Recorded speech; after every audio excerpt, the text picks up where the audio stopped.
Hello everyone, তোমার সামনে একটা আমি জিনিস নিয়ে আয়া পড়ছি, একটা ছোট্ট একটা মিনি ব্লগ নিয়ে আয়া পড়ছি। এখন তো কয়টা, 10:30টার মতো বাজে। এখন আমি একটা জায়গায় গেছিলাম, এখান থেকে আমার একটা পার্সেল এসে, পার্সেলটা তোমরা লোকে শেয়ার করতেছি। জানি না সেম কালার আইসি কি না, আমি যেটা দিছিলাম এই আনবক্সিং করতেছি। এখন তোমরা সবাই দেখতে থাকো। একটা শাড়ি অর্ডার দিছিলাম, দেখি শাড়িটা সেম কালার আইসে কি না। এই দেখো বন্ধুরা, বুঝতে পারতেছি না, তোমরা শেয়ার করবার লেগে আয়া করছি ছোট্ট একটা ব্লগ নিয়ে। এই যে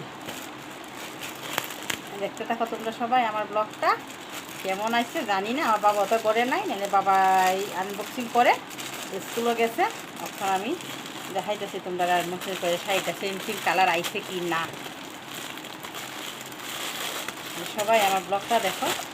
দেখো আমি যে কালারটা দিছিলাম, এই যে এই কালারটাই আইসে। তোমরা দেখাইতেছি শাড়িটা কিনলা। যদি ভালো লাগলে তোমরা কমেন্ট করে করিও শাড়িটা কেমন হয়েছে। এই যে আমি বেশি শাড়িটারে আনি না, একটা আনছি। এই দেখো একদম নরম সফট শাড়িটা, এটার লেগে আমি আনছি। দেখো শাড়িটা ভালো লাগেনি তোমার কাছে? এই যে শাড়িটা দেখো কেমন হয়েছে বন্ধুরা। এই যে শাড়িটা আনলাম,